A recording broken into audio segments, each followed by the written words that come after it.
Have you ever paused to ponder the origins of this planet we call home, the Earth? It's quite a tale, filled with cosmic collisions, molten rock, and the birth of life itself. But where did this story begin? Let's journey back over 4.5 billion years to the dawn of our solar system. In the beginning, there was only a vast, cold cloud of gas and dust, the remnants of a long-dead star. This cloud, known as a nebula, slowly began to spin and collapse under its own gravity. As it contracted, the center of the nebula grew hotter and denser, forming a protostar. Around this protostar, a flat disk of material began to form, the birthplace of the planets. Within this protoplanetary disk, tiny dust grains started to stick together, forming larger and larger clumps. These clumps became planetesimals, the building blocks of planets. One of these planetesimals, located in the habitable zone of the protostar, would become our Earth. But the early Earth was a hostile place, a molten world of lava seas and frequent meteorite impacts.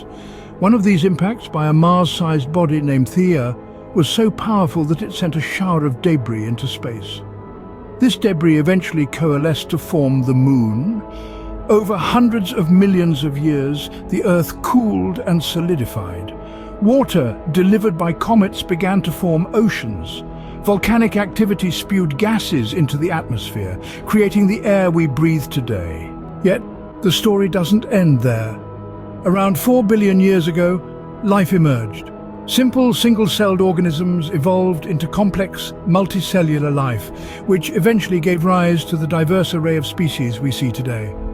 From the smallest microbe to the largest whale, all life on Earth is part of this grand narrative. So, to summarize, the Earth began as a cloud of gas and dust in a nebula.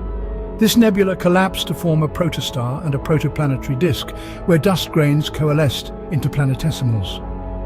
One of these planetesimals became the Earth. After a violent period of impacts and volcanic activity, the Earth cooled and developed oceans and an atmosphere. Finally, life emerged and evolved into the complex web of organisms we see today. Perhaps the most remarkable aspect of this story is that it's not unique to Earth. This process of planetary formation is happening right now in distant star systems far beyond our own. Who knows what fascinating worlds are being born at this very moment? The universe is a vast and wonderful place filled with endless possibilities, and to think it all started with a cloud of gas and dust.